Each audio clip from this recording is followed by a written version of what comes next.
First question sir మా ప్రేక్షకులకి, మా విద్యార్థులకి మీరు చెప్పాల్సిందేంటంటే, ఆంకాలజీ ఈ పదాన్ని బ్రేక్ డౌన్ చేసి, ఇది గ్రీకా, లాటినా, 2 మిక్సా? ఆ!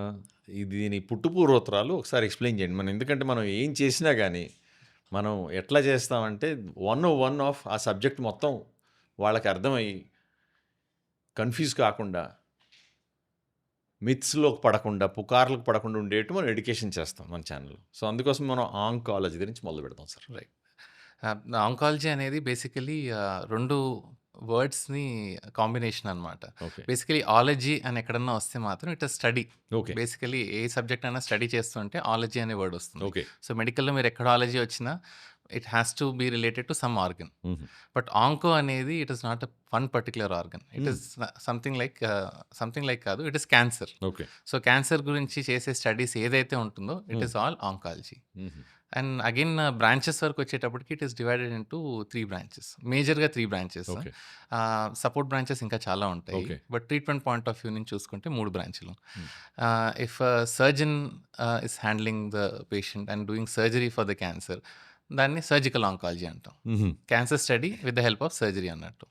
అండ్ మెడికేషన్స్ ద్వారా కీమోథెరపీ, ఈ targeted medicines, immunotherapy what not వాటిల ద్వారా ట్రీట్మెంట్ చేస్తున్న వాళ్ళు ఆ డాక్టర్స్ అందరిని మెడికల్ ఆంకాలజిస్ట్ అంటాం. అంటే వాళ్ళు కొయ్యరు. ఓన్లీ మందులిస్తారంటారు మీరు. మందులతోనే ఆ! కట్ చేయకోకుండా బాగా చేసేవాళ్ళనమాట. And then the third set of doctors radiation oncologist. హుహు. సో, రేడియోథెరపీ అనేది మన ఎక్స్‌రేస్ ఉంటాయి గదా! X-ray beams. అవును. వాటి ద్వారా ట్రీట్ చేసే డాక్టర్స్ అందరిని రేడియేషన్ ఆంకాలజిస్ట్ అంటారు.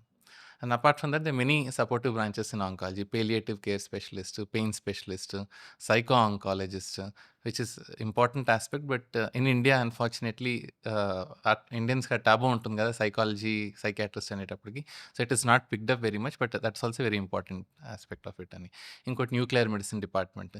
ఇలా అన్నీ కలిపితే it is in oncology. Hmm. Oncology is not one person or one doctor. It's a team practice అన్నట్టు. హుహు. అంటే ఒక్క డాక్టరే ఎండ్ టు ఎండ్ చేసి క్యూర్ చేయలేడు. దీంట్లో ఆ! చాలా సపోర్టింగ్ అవును. ఇట్స్ ఎ ఫ్యాకల్టీస్ టీమ్ ఉంటాయి. Effort where everyone is involved. హుహు. సార్ మీరేమో మెడికల్ ఆంకాలజిస్ట్. మామూలుగా మన ఇళ్లల్లో, మన చుట్టాల్లో, మన ఫ్రెండ్స్‌లో డాక్టర్ చదువుతున్నాడు, ఎంబీబీఎస్ చేస్తున్నాడు, లేదా ఎండీ చేస్తున్నాడు, సర్జరీ చదువుతున్నాడు, లేపోతే కార్డియాలజీ చదువుతున్నాడు అని చెప్తారు మనకి. మీరు ఆంకాలజీ ఎందుకు చూజ్ చేసుకున్నారు sir? I mean MBBS final year అంటే ఫైనల్ ఇయర్ తర్వాత ఇంటర్న్‌షిప్ ఉంటుందనమాట. 1 హౌసీ, ఇయర్ హౌసీ అంటారు కదా! హౌసీ ఆ! అంటారు. దాన్ని internship or housie. Hmm. So, 1 year that is where you work in different branches. అన్ని బ్రాంచెస్‌లో 1 ఇయర్ పని చేశాక then you get an idea ఏ బ్రాంచ్ మనకు నచ్చింది హుహు. Or where you can excel, where you can do the your best work అనేది ఒక ఐడియా వస్తుంది hmm. After that. But unfortunately many centers in India where internship చేస్తామో అక్కడ oncology ఉండదు. ఉన్నా కానీ we don't get posted there in oncology. So, ఆ డిపార్ట్‌మెంట్‌లో మిమ్మల్ని బికాజ్ ఇట్ పంపించరంటున్నారు. Was never a prime branch. అంటే ఒక నోషన్ ఉండేది. క్యాన్సర్ అంటే ఎలాగో ఇది it will be having a bad outcome. ఏముందిలే అనేసి most of the time posting మాకు general surgery, general medicine, OBG traditional. Traditional బ్రాంచెస్‌లోనే ఉంటుందన్నమాట. But after finishing that 1 year of internship I realized అంటే they are all excellent branches, no doubt about it. But after a certain point of a time that that is the point where you can't do anything more after that. అంటే for example surgeries ఉన్నాయి. These are the set of surgeries you have to do. Your entire life will be doing that set of surgeries. But I was talking to one of my professor. He was general medicine professor మైసూర్‌లో అనమాట. Hmm. ఆయనతో మాట్లాడుతున్నప్పుడు oncology posting ఎయలేదు కదా sir మాకు. Fortunately we had an oncology center there. Affiliated center ఉన్నింది. హుహు. మాకెందుకు posting ఎయలేదు మరి? అన్ని బ్రాంచ్‌లు ఎసారు కదా! అక్కడ కూడా వేయొచ్చు కదా! అంటే ఆయన చెప్పడం అంటే ఆ టైంలో నేను ఎంబీబీఎస్‌లో ఉన్నప్పుడు ఆంకాలజీకి, రేడియేషన్‌కి పెద్ద టెక్నాలజీ లేదు. హుహు. కీమోథెరపీ మందులు అంటే మహా అంటే ఒక 5-10 మెడిసిన్స్ అంతే. అంతే. ఇంకేం లేవు.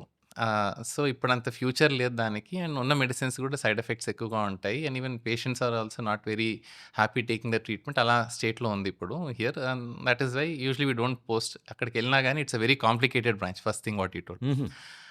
Understanding it is difficult. మీకున్న పోస్టింగ్ టైమ్‌లో మీకు అర్థం కూడా కాదు. Hmm. So, what is the point అనేసి. So, that is where I got that small ignition అనమాట. Why is it a complicated branch? Why can't I understand it? So that is where it all started. And then post MBBS, I did radiation oncology హుహు.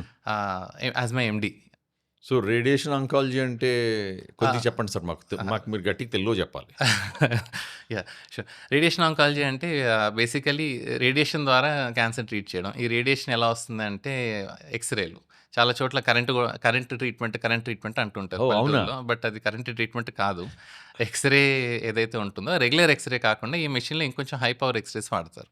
దాంతో you'll burn the cancer cells. అంటే x ray beams లాగా పంపిస్తారా? X ray beams లాగా పంపిస్తారు. హ్మ్. అది గూడా అండ్ ఇప్పుడు ఉన్న టెక్నాలజీకైతే ఆ బాడీలో ట్యూమర్ ఏ షేప్‌లో ఉందో అదే షేప్‌లో కంటూర్ చేసి, హుహు. పక్కనున్న నార్మల్ ఆర్గాన్స్‌కి ఏమి రిస్క్ లేకోకుండా దాన్ని మాత్రమే బర్న్ చేసేటట్టుగా కూడా ట్రీట్ చేయొచ్చు. ఓహో! So, that is the first branch. అది రేడియేషన్ ఆంకాలజీ 3 ఇయర్స్ చేశాక and then again the same thing. Post radiation oncology, medical oncology అనేది కూడా ఒకటుంది DM. And ever evolving field. అంటే there is no same thing like నేను అన్నీ నేర్చేసుకున్నాను. నాకు అన్నీ వచ్చు హుహు. అని you can never tell it. అలాంటి ఓకే. బ్రాంచ్ ఒకటి ఉంది అంటే then I thought this is a branch where you will never get bored. It's always interesting. And ఉన్నంత కాలం you are always a student. ఎప్పుడూ చదువుతూనే ఉండాలి. You have to keep your self updated and then only will be benefiting the patient. So, అలాంటి branch ఉందని తెలిసిన వెంటనే first MD radiation pass అయిన వెంటనే ఎగ్జామ్ రాసేసాము. రాసేసి medical oncology and then this is how so, it ఇది is. Post graduate చదివిన తర్వాత మళ్ళీ ఇంకోసారి మళ్ళీ ఇంకో మళ్ళా పీజీ చేయాలా మీరు? ఇంకో పీజీ స్పెషలైజేషనా ఇది? డీఎం అంటారు. ఓకే. సూపర్ స్పెషాలిటీ అంటారు. Or you can say PhD. Okay. PhD PhD లాగా అనొచ్చు మీరు. అనొచ్చు. ఆహ్, మీరిందాక నాకు రేడియేషన్ ఆంకాలజీ అన్నారు. హ్మ్. అలానే నాకు తెలుసు ఫ్యామిలీలో, ఫ్రెండ్స్‌లో ఆహ్, మన థైరాయిడ్ క్యాన్సర్స్‌కి హ్మ్. ఆహ్, రి అయోడిన్ ఇస్తారు. అవును. అవును. దాంట్లోంచి కూడా some rays will come I can imagine right? It doesn't magically cure. అది ఏమి ఎళ్ళిపోయి డైరెక్ట్‌గా టార్గెట్ చేయలేదు కదా! మీరు ఆ అవును. టాబ్లెట్ మింగితే. దానికి దీనికి డిఫరెన్స్ ఏంటి sir? Radioactive iron therapy కూడా it is also type of radiation therapy. కాకపోతే ఎక్స్‌రే బీమ్స్ ద్వారా అక్కడ మనం ట్రీట్ చేయమనమాట. ఆహా! థైరాయిడ్ క్యాన్సర్ సెల్స్ ఏదైతే ఉంటాయో it takes up lot of iron. బాడీలో మనం ఐరన్ ఇస్తే అక్కడికెళ్ళి కాన్సంట్రేట్ అవుతుంది. సో, అది సో, మెటబాలైజ్ అక్కడ ఐరన్ అవుద్దంటారు మీరు. అహా! ఆ! సో, ఐరన్‌ని మనం వెపనైజ్ చేస్తాం. By giving it radiation this thing. Iron 131 regular iron కాదు. ఆ! ఐరన్ 131 ఉంటుందనమాట. న్యూక్లియర్ ఆ! న్యూక్లియర్ ఆ! మెడిసిన్. సో, ఆ medicine the basically drink it అనమాట. హుహు. అది తాగితే ఎక్కడైతే థైరాయిడ్ క్యాన్సర్ సెల్స్ ఉంటాయో అక్కడికెళ్ళి కాన్సంట్రేట్ అవుతుంది. సో, అక్కడి నుంచి ఐయోడిన్ నుంచి once rays start getting emitted it starts killing the cancer hmm. Cells. Hmm. అలా. సో, ఆ బేసిక్ రేడియేషన్‌కి ఇది it's a type of radiation but the way of giving it is different. హుహు. అంతే. ఇది న్యూక్లియర్ మెడిసిన్ కిందకొస్తుంది. Okay. So, then ఆ సిట్యుయేషన్‌లో మనం ఏం చేస్తామంటే, ఒక్కసారి థైరాయిడ్‌కి ఇష్యూ ఉందని తెలిసిన తర్వాత, హ్మ్. న్యూక్లియర్ మెడిసిన్ స్పెషలిస్ట్ హ్మ్. లేతే medical oncologist will recommend to nuclear medicine specialist అంటే ఎట్లా అవుద్ది సార్ ఇది ప్రాసెస్? థైరాయిడ్ ఫస్ట్ డయాగ్నోస్ అయిన వెంటనే డైరెక్ట్‌లీ న్యూక్లియర్ మెడిసిన్‌కి వెళ్లరు. హుహు. It will B first surgical ఇదనమాట. ఓహ్! ఎందుకంటే బల్క్ ఆఫ్ థైరాయిడ్ ఇక్కడ ఉంటుంది. క్యాన్సర్ వచ్చాక ఫస్ట్ ఇదే సైజ్ పెరుగుతుంది. సో, ఆ పార్ట్ ఫస్ట్ తీసేయాల్సి ఉంటుంది. అది తీసేయలేదనుకోండి how much ever dose we give అంతా ఇక్కడే కాన్సంట్రేట్ అవుతా ఉంటుంది. If there is anywhere cells anywhere in the body అక్కడికి డోస్ వెళ్ళదు. ఎందుకంటే అంతా ఇదే తీసేసుకుంటుంది. సో, ఫస్ట్ ఈ పార్ట్ థైరాయిడ్‌ని తీసేయాల్సి ఉంటుంది. So, first step surgeon will take care. అది అయిపోయాక and not all patients will need this radioactive therapy. మళ్ళీ ఆ సర్జరీ అయ్యాక కొన్ని రిస్క్ ఫ్యాక్టర్స్ ఉంటాయి. అన్నీ చూసుకుంటారు. హై రిస్క్ ఫీచర్స్ ఏమైనా ఉన్నాయి అంటే అప్పుడు రేడియో యాక్టివ్ ఐరన్‌కి పంపిస్తారు. అలా లేదు అనుకోండి ఓన్లీ విత్ సర్జరీ కూడా ట్రీట్మెంట్ అయిపోవచ్చు. సారీ సార్ మనం డైరెక్ట్‌గా థైరాయిడ్‌లో జంప్ చేసాం. కొద్దిగా ఒక స్టెప్ వెనక్కి తీసుకుందాం ఇప్పుడు మనం. అసలు క్యాన్సర్ అనేది ఎందుకు పుడుతుంది? ఆహ్, ఏ ఆర్గాన్‌లో వస్తుంది గాకుండా, బ్లడ్ సెల్స్‌లో వస్తుంది గాకుండా, ఎందుకొస్తుంది సార్ ఇది? ఎక్కడ? ఏదో మన కాపియర్ మెషిన్‌లో ఇంక్ అయిపోతే తప్పు కాపీలు బయటకొచ్చినట్టు జరుగుతుందా? ఏంటి మాకు కొద్దిగా డీటెయిల్‌గా చెప్పండి. అంటే లైక్ 30-40% క్యాన్సర్స్ ఎందుకొస్తాయనేది వి హావ్ ఆన్సర్స్. ఎందుకొస్తాయనేది హుహు. తెలుసు. హుహు. లైక్ లైఫ్ స్టైల్ చేంజెస్ వల్ల, ఎక్కువసేపు మనం కూర్చొని సెడెంటరీ లైఫ్ స్టైల్ ఒకటి. రెండోది మనం తినే తిండి వల్ల, లాట్ ఆఫ్ ప్రాసెస్డ్ ఫుడ్స్, ఇంకా ఫాస్ట్ ఫుడ్స్ ఇవన్నీ ఎక్కువైపోయి ఈజీ బేసికల్లీ ఏది ఈజీగా దొరికితే అది తింటుంటాంగా అదొకటి. రెండోది హార్మోనల్ చేంజెస్ ఉండడం వల్ల. అండ్ అందరికీ తెలిసింది common cause smoking, alcohol intake ఈ 2. ఇప్పుడు కొత్తగా ఏంటంటే పొల్యూషన్ గూడా. సో, ఈ మనకు తెలిసినటివి ఇవి కొన్ని. ఇవి కాకుండా జెనెటికల్‌గా వచ్చేటివి. అంటే వంశపారంపర్యంగా కొంతమందికి ఫ్యామిలీలో రన్ అవుతూ ఉంటాయి. కొన్ని జెనెటిక్ అబ్నార్మాలిటీస్ ఉంటే నెక్స్ట్ జనరేషన్ వాళ్ళకి కూడా పాస్ ఆన్ అయ్యి వాళ్ళలో కూడా క్యాన్సర్ రావడం ఇలాంటివి. సో, ఇలాంటివి కొన్నైతే 30-40% కేసెస్ వి హావ్ ఆన్సర్స్. ఇంకొన్ని వైరస్ ఇన్ఫెక్షన్స్ అవుతుంటాయి. సర్వైకల్ క్యాన్సర్ ఉంది. హెచ్‌పివి అనే వైరస్ ఇన్ఫెక్ట్ అయితే ఎక్కువ కాలం ఆ ఇన్ఫ్లమేషన్ వల్ల క్యాన్సర్ కింద మారడం. కొన్ని వైరసెస్ వల్ల లింఫోమా లాంటి క్యాన్సర్‌లు రావడం. ఇంకోటి ఇమ్యూనిటీ తగ్గిందనుకోండి బాడీలో. దానివల్ల గూడా కొన్ని క్యాన్సర్‌లొస్తాయి.